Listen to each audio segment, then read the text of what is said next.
When have you chosen to hide something? Maybe mom asks if you brushed your teeth and you say, well, yeah, even though you just ran water over your toothbrush. Or maybe you don't think you can ever understand math, but instead of asking for help, you sneak a peek at your friend's test paper to double check your answers.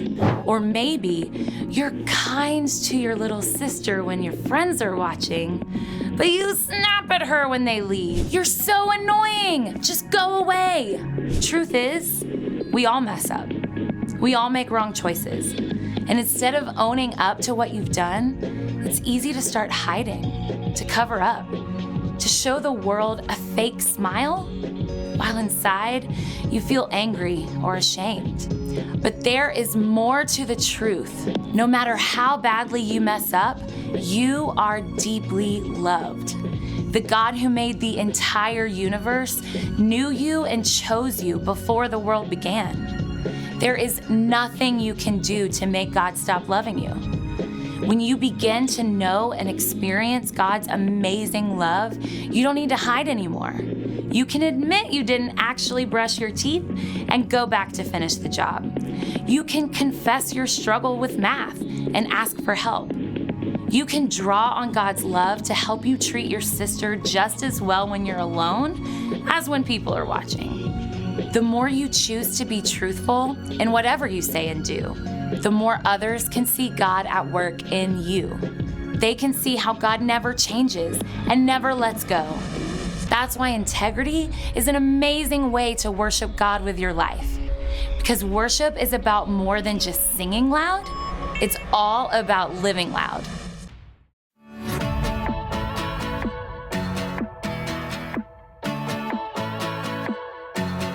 Why would I worry? You never show up late, and you don't make mistakes. I'm not in a hurry, no. I'm walking at your pace, 'cause you showed a better way. In the night, I won't be afraid. You're by my side, so I know I'm okay. So I will sing at the top of my lungs, the loudest praise, and it goes like, hey, you never change. Your love is strong and it won't fade away. And oh, you never let go. Every day I will sing your praise. I will sing your praise. Praise, praise. I will sing your praise. Praise. My maker, yeah, you are. You call me by my name since before the earth was made. The whole world's creator, yeah. You put the stars in space and the smile on my face. In the night, I won't be afraid. You're by my side, so I know I'm okay. So I will sing at the top of my lungs, the loudest praise, and it goes like, hey, you never change. Your love is strong and it won't fade away. And oh, you never let go. Every day I will sing your praise. I will sing your praise. Praise, praise. I will sing your praise. Praise.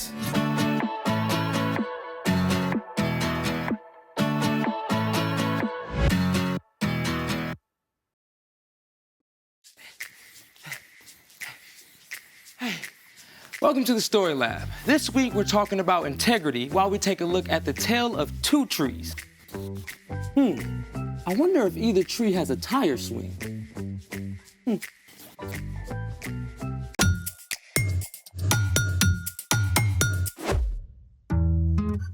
Hey, I'm Carter. And I'm Zeke. We're talking about integrity, which is choosing to be truthful in whatever you say and do. So what's up with the tire? My dad got a flat tire. See the nail right here? I mean, we can try to... Pull it. You want some help?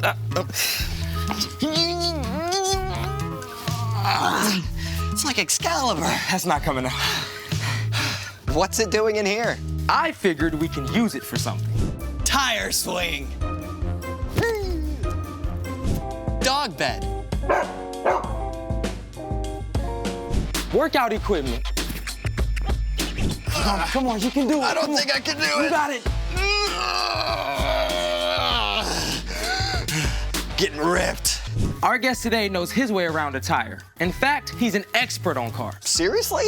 So cool. Yeah, his name is Mike, and he's a mechanic who lives in Ontario. Well, when do we get to meet him? Right now. Hi, Mike. We are so excited to have you on the show with us today. Hey guys, pleasure to be here. So we're gonna ask you a couple of questions today, Mike. But first, we know you're a mechanic, but What does a mechanic actually do? Well, just like a doctor, takes care of the body and makes sure, you're healthy when you're sick, I'm kind of like a car doctor.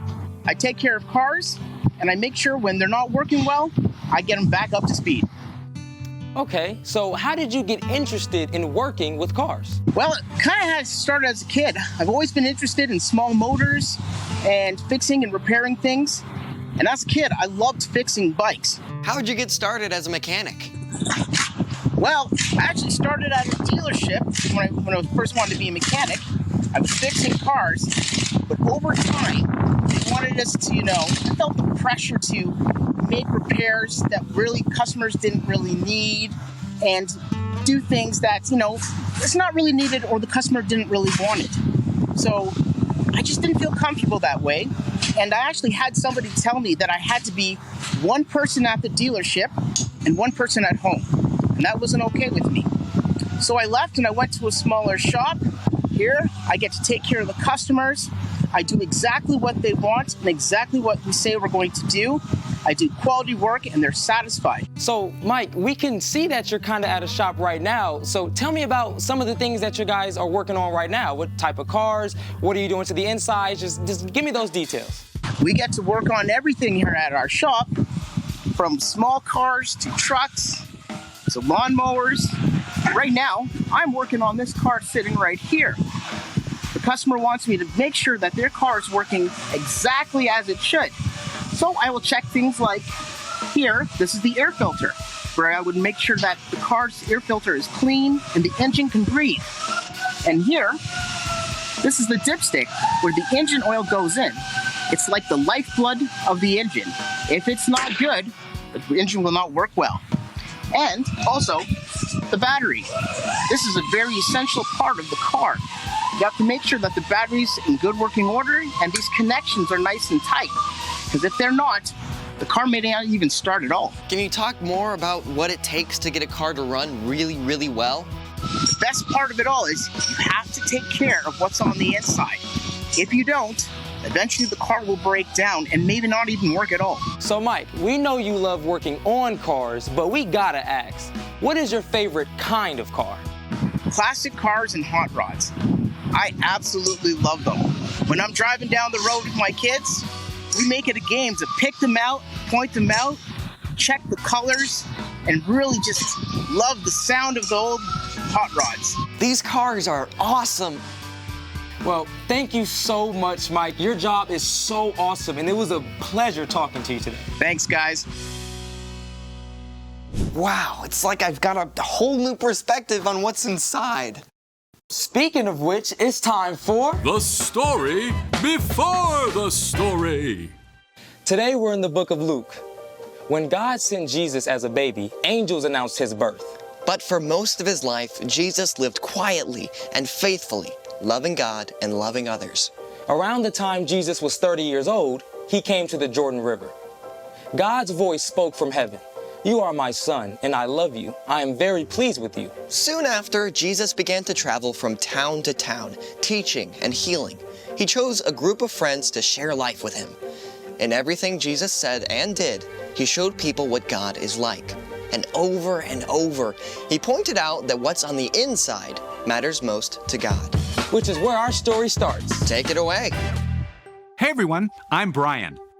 And in today's story, well, things are going to get a bit thorny. Jesus had just chosen his 12 closest friends to help in his work. And when he came down from the mountain with them, a big crowd gathered. People had come from all over to hear him and be healed. Jesus did make many people well, but he knew that even more than their bodies, it was the people's hearts that needed help. So Jesus began to teach them many things. A good tree doesn't bear bad fruit, and a bad tree doesn't bear good fruit. Well, that makes sense, right? I mean, if you go up to a nice, healthy apple tree and pick one. But if you find a tree that looks twisted and stunted and pick some fruit, you're not going to want to bite of that. Jesus continued with the word pictures. You can tell each tree by the kind of fruit it bears. People do not pick figs from thorns, and they don't pick grapes from bushes. In the time of Jesus, figs and grapes were a super important part of what people ate. Figs represented peace and prosperity, and grapes stood for joy and celebration. Finding a good grapevine or fig tree was a big deal. But when Jesus and his friends walked the dusty roads, they would have seen other plants too, including thorny, bushy hedgerows and fig trees choked out by brambles. I mean, are you gonna find grapes or figs on one of these? No, I think not.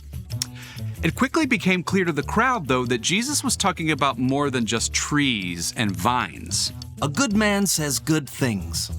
These come from the good that is stored up in his heart.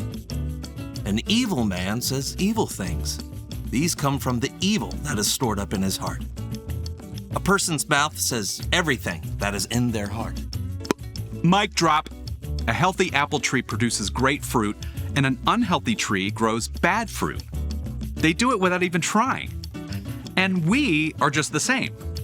If we are in a healthy place, connected to Jesus, good things will come out of us. Our words and actions will reflect Jesus and be encouraging and helpful to others. But when we try to make it on our own, we get more and more stressed out and grumpy. Like an unhealthy tree grows rotten fruit, our words and actions are more likely to spew out and hurt the people around us.